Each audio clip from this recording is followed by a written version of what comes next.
Welcome to a special, sneak preview reading of BloodLines Book 1, Johnathan and Rebecca, by Jeremy Francis. Chapter 1, Ordinary Night. Rebecca Watterson was the last person in the office yet again. It was a habit she had developed that she hadn't been planning on having. It wasn't that she was a workaholic or anything like that, she just didn't have much else to do. She'd spent the last 6 hours practically rewriting a story that was due to air on the morning newscast, skimming through a dozen police reports and comparing them to the large stack of notes that had been compiled by her team of researchers and investigators. Not technically her job, but it needed to be done and she was there. The story was about a recent string of unexplained deaths and disappearances, questioning whether or not there was a new serial killer prowling the streets. The brutal and violent nature common to all the crimes made this the prominent theory, but her opinion was no. For one thing, the MO didn't match up from crime to crime. In fact, there were a great many discrepancies when it came to the killings. Next was the fact that the victim pool had no rhyme or reason. She'd studied a number of serial killers in her sociology classes in college, and there was almost always a pattern among the victims. That was one of the things that made them serial killers in the first place. The problem with her theory was that she didn't have one. She couldn't think of anything that could explain the sudden upswing in horribly violent murders that kept the city in a firm grip of fear and uncertainty. But it was her job to separate fact from opinion, and this was her first big assignment as the lead investigator for Channel 7 News, and she was determined on perfection. Plus, she had no other plans. This was her first and only promotion in 5 years, and there had been general surprise when she had been offered the recently vacated field reporter spot, and outright shock when she'd declined. She had been more shocked than anyone, having never expressed the slightest desire for the job. Her old boss, Carolyn, had been dying to get on the air for years, and Rebecca had casually mentioned that fact to the higher-ups. Carolyn got the job and Rebecca got hers. Everyone was happy. Well, more or less anyway. She had always been much more comfortable being behind the scenes, having grown up in the shadow of her famous mother. Gloria Davis was at one time considered the best actress on Broadway, and every show she was in received rave reviews. Rebecca had fond memories of standing in the wings and watching her mother perform, literally behind the scenes. Her father would stand behind her with his heavy hands on her shoulders as they swayed to the music drifting up from the orchestra pit. It was a very happy time, her last very happy time. When Rebecca was 7, Broadway was suddenly too small for Gloria Davis and they moved out to California, to Hollywood. That was when things started to go wrong. She put her head in her hands and began massaging her temples. She didn't like thinking about her family, it made her feel lonely. With a quick glance at the clock, the crushing loneliness got an even firmer grip on her. It was 11:30, which meant that she had been at the office for over 13 hours now. There was no one waiting up for her, wondering where she was or why she hadn't called. She didn't even have a pet. She briefly considered completing the circle of patheticness by sleeping at the office, but decided that she was too wound up at the moment to sleep anywhere. Maybe I'll go home and take a bath, she thought as she stood and stretched her aching joints. She was developing regular back pain from sitting for such long stretches. This was her 5th day over 12 hours in the last 2 weeks. The plush carpet felt soft on her bare feet as she took several steps in a straight line like she was performing a field sobriety test. Chad, the newest member of the team, had asked her out for a drink, but she had declined, yet again. "I could use a drink," she sighed to the empty office. After a second of ringing silence, she was suddenly very ready to leave, and even contemplated heading across the street to the small hole-in-the-wall pub, though she was hardly in the mood. "It's only 11:30, she reminded herself as she double-checked the large wall clock hanging behind her desk. It was now a little closer to 1/4 till. There might still be some interesting people to talk to, she tried convincing herself. The thought of sitting alone in the pub, trying to start a conversation with a stranger and failing horribly decided her against the idea. Just because she felt pathetic didn't mean she had to act the part. Home it is then, she muttered and headed back to her computer to print her additions to the story. As she paced behind her desk, she let down her shoulder-length dark brown hair and shook out the tight and simple ponytail. It was starting to give her a headache. The computer announced that it had finished printing, so she gathered up the pages and headed off in the direction of the set. She set her notes directly in the middle of the producer's desk in almost a compulsive way. The morning news set was nearby and she spent a few minutes walking around it, trying not to think, with little success. There weren't many people that she could consider friends, and she rarely spoke to the few that she did. Her love life was too depressing to even think about, not a single date in almost 3 years. It had been so long since she had gone out and done anything that the idea was somewhat scary now. So she explored the darkened news set, tracing the station logo with a finger as she passed, curling her toes against the coldness of the tile floor. She had to admit that the set was fairly creepy in the dark, but part of that could have been due to the fact she'd spent the last several hours reading about gruesome murders. A shiver ran down her spine and settled near the pit of her stomach.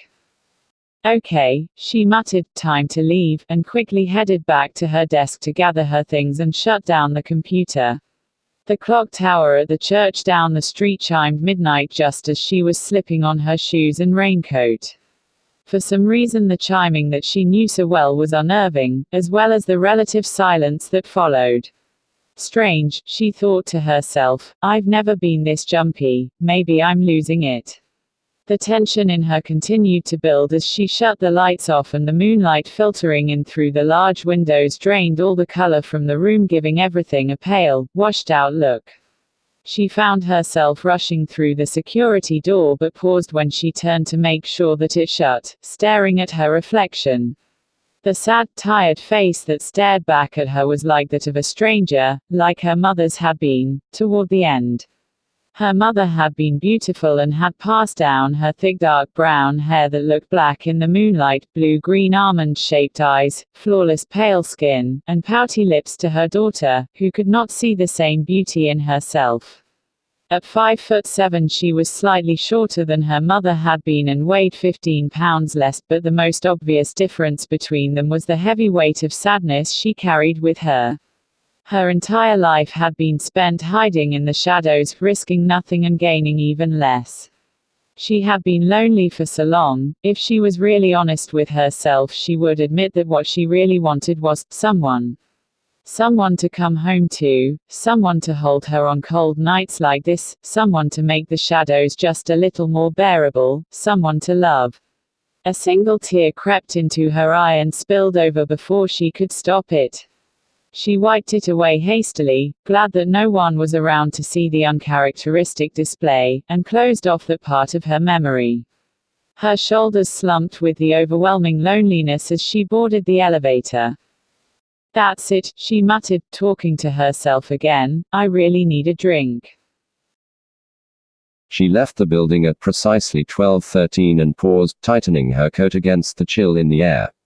He barely noticed the temperature. Things like cold did not bother him. There was something else bothering him though. His source had told him that this girl would look familiar, but he was not prepared for her to look identical too.